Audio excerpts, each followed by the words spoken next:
Chapter के starting में हम देखते हैं जो जिंग होता है मतलब जियांग जिंग वो बोल रहा होता है जिन शॉप से कि क्या तुम्हारे पास इम्पीरियल पैलेस से ज़्यादा पैसा और पावर है।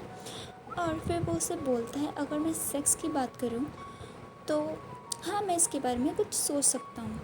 और फिर वो उसके करीब जाने लगता है। तभी जो जिशॉन है वो खुद को छुपाता है और उसे याद आता है कि इसे मैंस में इंटरेस्ट है।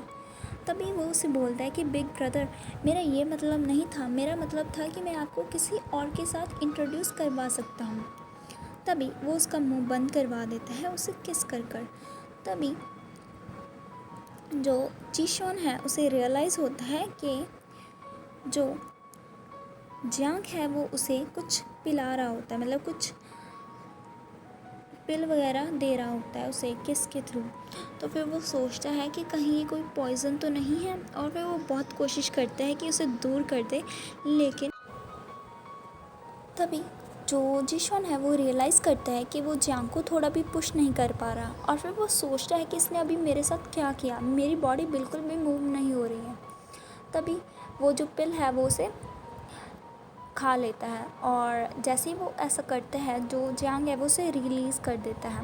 तभी जियांग दूर जाता है और वॉमिट करने लगता है और फिर वो उससे बोलता है कि पर्वर्ट तुमने मुझे क्या खिलाया। तभी जियांग है वो उसे बोलता है कि क्या तुम्हें लगता है कि मैं तुम्हें ऐसे ही किस कर दूँगा। और फिर वो उसे बोलता है कि ये एक पिल है जिसकी वजह से जो तुम्हारा ब्लड है उसकी सेंट जो है वो छिप जाएगी। तभी जियांग बोलता है कि ये एक पिल है जिसकी वजह से जो तुम्हारी बॉडी की स्मेल है वो हाइड हो जाएगी और इसे वर्क में लाने के लिए मेरा आईक्यू इसमें डालना ज़रूरी था, वैसे भी इससे ज़्यादा अच्छा क्या होगा। और तभी जो जीशॉन है वो उसे बोलता है कि इसका क्या मतलब है।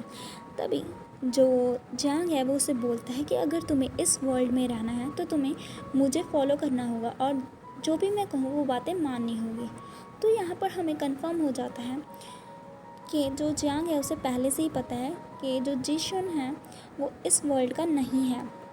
तभी जो जियांग है वो जीशॉन को इस वर्ल्ड के बारे में बताता है कि ये बहुत ही ज़्यादा पावरफुल कंट्री है और यहाँ का जहाँ के जो लोग हैं वो थोड़े अलग हैं। उन्हें फॉरेन आर्ट और जो प्रैक्टिस टायोज़म है उनमें बहुत ज़्यादा इंटरेस्ट है और वो उसमें माहिर हैं। तभी वो आगे बोलते हैं कि यहाँ का जो एम्परर है उसके पास इतनी पावर नहीं है, सारी पावर एम्परर के पास है। और फिर वो उसे थोड़ा बहुत और इस कंट्री के बारे में बताता है और फिर आगे वो जिशॉन को बोलता है कि तुम्हारे जो ब्लड है उसमें पोटेंशियल है कि तुम फॉरेन आर्ट के असेंट बन सकते हो। क्या तुम्हें समझ में आया? इसीलिए सभी लोग तुम्हारे पीछे पड़ सकते हैं। तभी जिशॉन उसे बोलता है कि तुम्हारा मतलब क्या है, मुझे कुछ भी ठीक से समझ नहीं आया। तभी जो जियांग है वो उसे बोलता है कि एम्परर भी उनमें से एक है जो तुम्हारा ब्लड ले सकती है, सो तुम्हें थोड़ा ध्यान से रहना होगा। और फिर वो उसे बोलता है कि अभी मुझे तुम्हें बताना होगा कि तुम्हें आगे क्या करना है। तभी वहाँ पर वो अपनी कल्टीवेशन के थ्रू एक वो लड़के को लेकर आता होता है जो कि लड़का नहीं होता है, एक पुतला होता है जिसे जियांग ने बनाया होता है, जो कि बिल्कुल जिशॉन की तरह दिख रहा होता है। जिशॉन उसे बोलता है कि मेरी तरह क्यों दिख रहा है। तो फिर वो उसे बोलता है कि ये तो बस ऐसे ही एक डॉल है जो कि तुम्हारी तरह दिखती है, मैंने इसे आज के दिन के लिए ही बनाया था।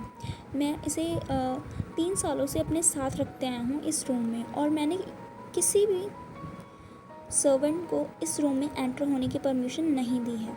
सभी लोग सोचते हैं कि ये मेरी कॉन्क्यूबाइन है, लेकिन आज के बाद तुम्हें इसे रिप्लेस करना होगा और इस वर्ल्ड में तुम्हारा नाम होगा अनविल्ड मैन।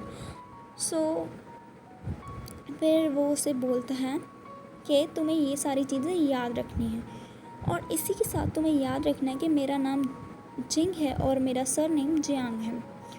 और फिर वो उसे अपने बारे में बताता है कि मैं कैसे, मेरी एज वगैरह क्या है और मेरे कोई रिलेटिव वगैरह नहीं है। तभी जो जिशॉन है वो उसे आगे बोलता है ठीक है फिर लेकिन मैं ये बात जानना चाहता हूँ कि तुम मेरी हेल्प क्यों करना चाहते हो, तुम मुझसे क्या चाहते हो। और फिर वो उसे बोलता है कि तुम भी ये सारी चीज़ें मेरे ब्लड के लिए कर रहे हो। तो फिर जियांग उससे बोलता है कि नहीं, मेरा कोई और पर्पस है।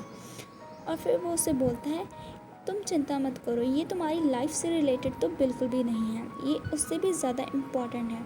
और उसके थोड़ा पास जाता है। तभी हम नेक्स्ट जो एम्प्रर है उसकी पैलेस में देखते हैं। वहाँ पर एम्प्रर एक लड़के के साथ होती है जो कि बोल रहा होता है जियांग के बारे में कि मैंने सुना है जो जियांग है वो जो ये पैलेस है उससे जल्दी इसीलिए चला गया था क्योंकि जो उसका लिटिल बॉय है वो वहाँ से भाग गया था। क्या आपको पता है वो कितने सालों से उस लड़के को छिपा रहा है? उसमें ऐसा क्या है? तभी जो एम्प्रर है वो सोचती है कि जियांग जिंग वो मुझे कितनी बार ऐसे ही रिजेक्ट कर चुका है, वो भी उस लड़के के लिए, उससे तो मिलना ही पड़ेगा। तभी हम आगे देखते हैं नेक्स्ट डे का सीन होता है और जो जिशॉन है वो आराम से सो रहा होता है। तभी वहाँ पर उन दोनों सर्वेंट्स की एंट्री होती है जो कि अपनी वही नई ड्रेस में होती है और उन्हें वो बहुत ही ज़्यादा अच्छी लगती है।